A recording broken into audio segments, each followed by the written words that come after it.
What's the crack, lads? So last week I went to the Dublin Beer Festival, embarrassingly for the first time in my life. The festival has been running since 2011, a couple of years off for the COVID, and it was back this year with a bang. Just before we get into the thick of it with the beers, a massive shout out to the sponsor of the video. Big thank you to my good friends at Manscaped. For years, Manscaped were known as the best in below the waist grooming, and then they brought out the Beard Hedger Pro Kit, and now they're pretty much just the best in the whole feckin' body grooming. So they've put together a little bundle that'll be very handy going into the winter. It's called the Beard and Balls Bundle. I mean, it does what it says on the tin, lads. They've got downstairs covered with the Lawnmower 5.0 Ultra, easily the best razor in the game. It's got the advanced skin safe technology. It's waterproof. It's got an LED light. What more could you need on one piece of equipment? Now, once that's sorted, we go upstairs and finish it off with, I literally just did it. I got the Beard Hedger Pro. I set it to the highest setting, put it on setting 10, and just went all out and shaved it quite close for myself, considering I don't have the best beard genetics. So if that's piqued your interest and you want to support this channel, you can pick up the Beard and Balls bundle over at manscaped.com and get 20% off plus free shipping with my code POINTS20. Now sit back, relax, and enjoy a man sipping all types of craft beers at the Dublin Beer Festival.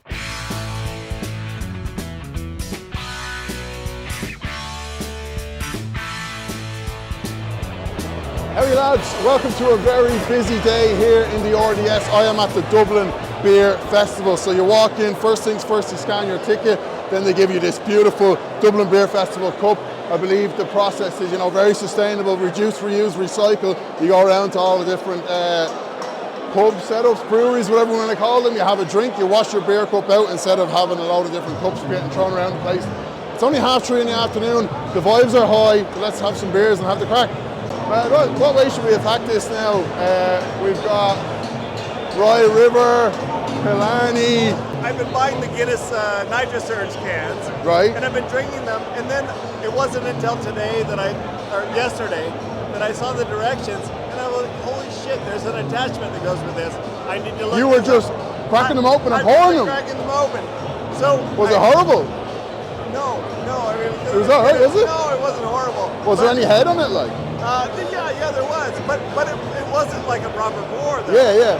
So I went to YouTube, I saw you. Yeah. And I think it's my most popular video is that Nitro Surge one, yeah. Well, so I watched it and I tried the Guinness store, I couldn't buy it. I tried Amazon UK, I couldn't buy it. I had to order it from Amazon US. You couldn't find one in a shop room? No, it was empty. They were sold out. Wow. But so I'm excited to try it. It'll be here in 2 weeks. Oh, you still haven't tried it? No, I haven't tried it yet. No. Right. Then I still have a 6-pack of the cans at home, but I haven't tried it yet. It is quite nice. It's definitely the closest thing they've come to making it. It's still not as good as a pub, but I'm excited to try it. Well, thank you for your video. I appreciate it. No problem. Nice to meet you. Right. Fans. Hey. How are you? Good to see you again. Good to see you again. How are you? I've been here about 15 minutes. I haven't had a sip of anything. So I think I'm going to give you the honour. What do you want? Irish Red? I think Irish Red, yeah. Right, so this is David, who I was down at the Carlow Brewing Company earlier this week, and I tried this Irish Red Ale. You might remember when I had the Kilkenny Red Ale about 3-4 years ago, and I was absolutely blown away by the cans, and then I was the whole debacle of trying to find Kilkenny around Ireland. They didn't have it, they brought it back in. I tried this ale, and look at the settle on it. It actually looks like it would mimic a Guinness. We'll obviously wait for that to settle. So what's the biggest difference between it coming out of a can when you pour it out of the tap? Well, in general, the main difference will be the carbonation. Yeah. If you don't have a nitro can, it's just CO2 in a can. Yeah. While in kegs, we always do nitro, so it's nitrogenated. Yeah. For the red, we do also have the nitro cans, so it's the main difference when it's kegged, it's a big batch. Yeah. So it's, in general, beer likes to stay in big volumes. Okay. So it's always going to taste a bit fresher. So it's like the keg acts as a giant can. Yes. And the more it's amongst its fellow beer, the more yes. No, this was probably the one I was most excited to try. Yeah. David, thank you so much. Very nice to see you again. Thanks, lads.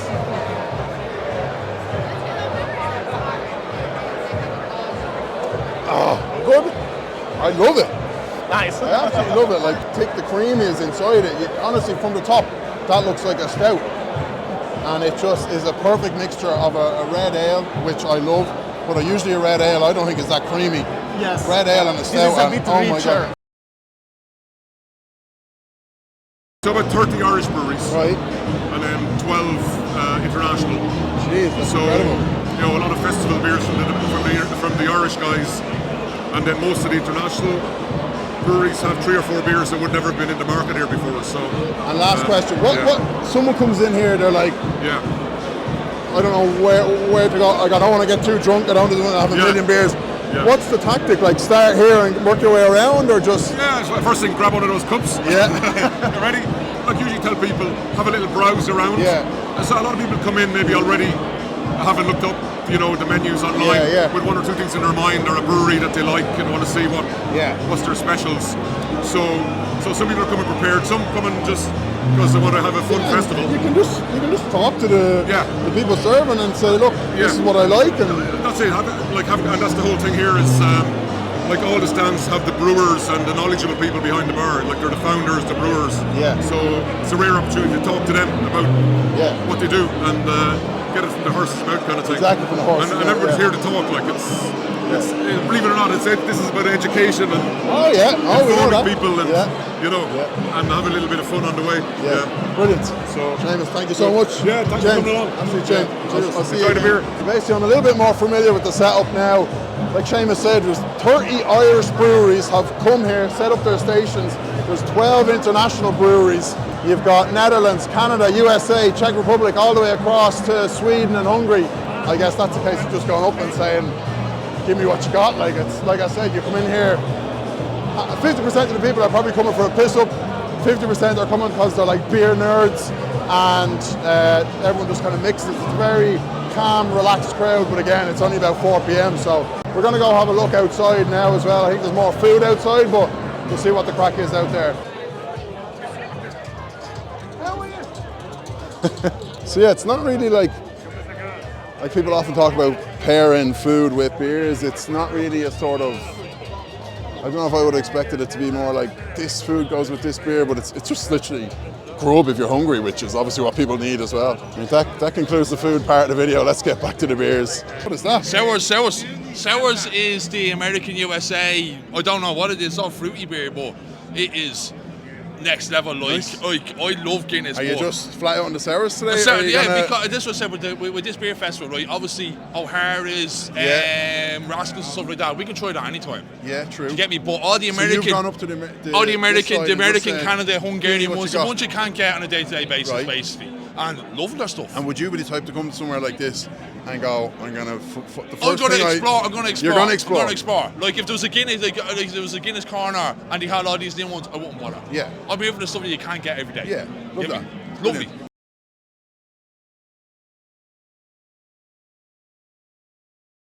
Right, so we're having absolutely great crack here at the Dublin Beer Festival. First beer down, the O'Hara's Red Ale. Genuinely, lads, you remember my reaction after I tasted Kilkenny Red Ale? I think that was a cream ale. That is the creamiest of ales you will ever have in your life. I cannot believe an ale was so creamy. That's a 9 out of 10, hands down, easily.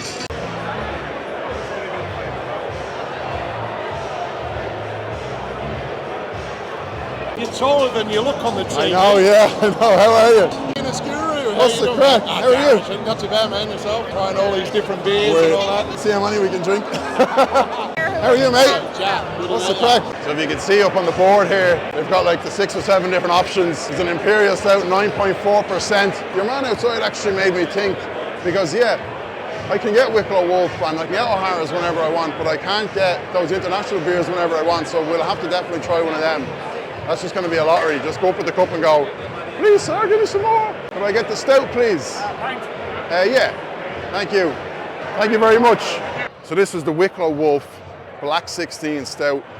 Price, I don't know, probably hasn't even shown up on the oh yeah, one transaction. It was, I think, €7. Not too bad. That's probably the standard price of a pint of fucking stout in town at the moment. I think it's like a 4 point.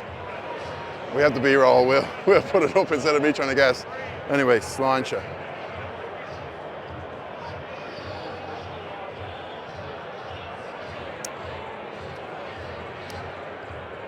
First thing I think is that it's actually incredibly light. It's delicious. No, thing I always say about these craft stouts is, and I think these breweries as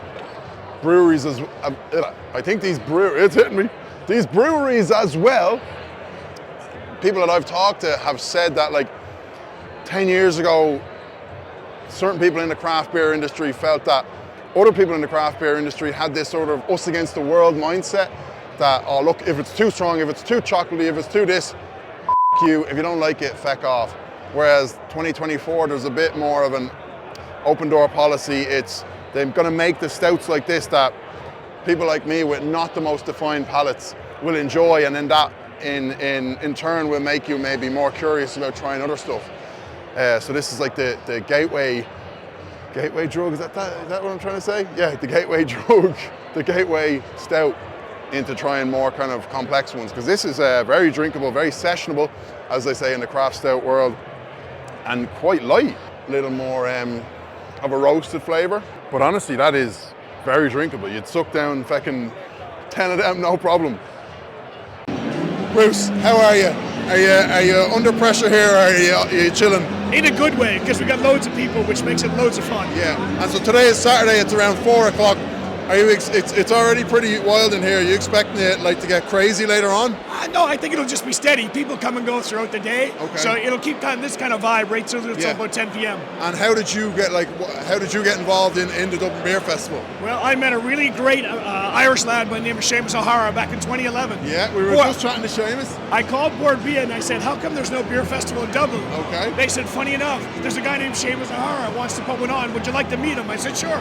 Right. After a couple of chats, we became partners. So Seamus is quite a humble fella. He's actually had a big part to play in all of this. Oh, massive. Yeah. Without Seamus, there'd be nothing. Well, that's incredible. He had the vision. Together, we worked hard on it, but he was the guy that drove the idea originally and still carries the passion for it. And how many years is it running now? Well, we started in 2011 originally. Wow. Time off for COVID and then bad behavior. So we're back at it now. Yeah. And so it's Friday and Saturday. That's right. And is there much of a difference between the Friday crowd and the Saturday crowd? Well, Friday used to be a good after-work crowd, but now Thursday is kind of the bigger night. So Friday was certainly very soft compared to here. Yeah. We probably had half the number of people. Yeah. But it was a great way to get our toes wet. Yeah.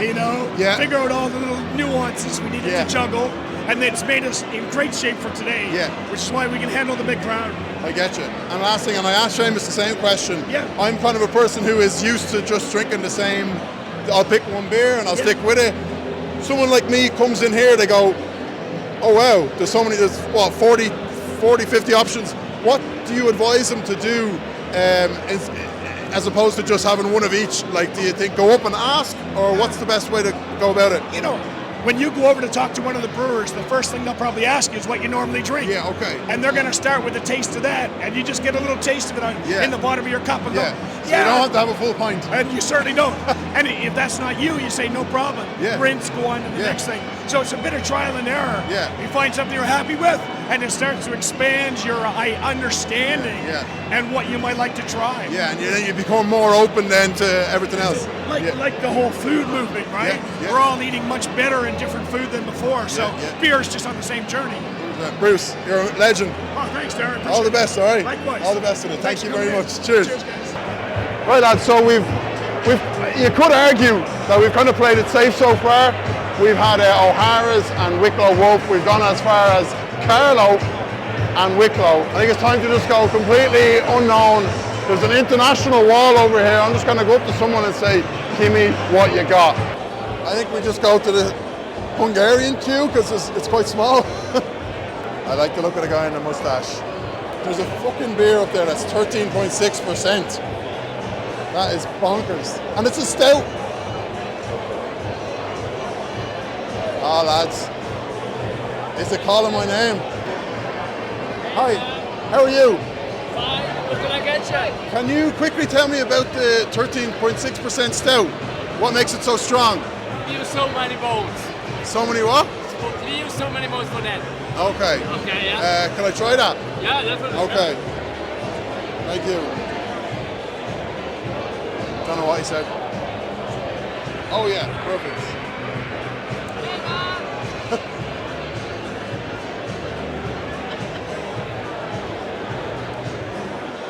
Woo. That is incredibly So strong. tricky. Say again? It's so tricky. Yeah, still It's drinking. easy to drink. Yeah. Thank you, sir. Thank you very much. Enjoy, cheers. Thank you. Bye bye. Good thing I didn't get a full pint because it was €8 for the €8 for the half pint. That sip went to my head, lads. So I'm not sure if because I asked him what makes the 13.6% stout so strong. Obviously a bit of a stupid question, but I am the king of putting my hand up and asking the stupid questions. He said, could you hear it in the earphones? He said it has loads of balls or bubbles, I don't know. It makes me think, I kind of presumed he was representing like he was like a Hungarian fella representing the Hungarian thing, but it makes me now kind of think that they're all just in it together and they're just serving whatever, so maybe they don't have all the knowledge in the world. That could be really stupid of me to say. But anyway, glad I got a half pint. He was pretty generous on the half pint. Like I said, €8, so I'd say the full pint would have been maybe what, 16 quid.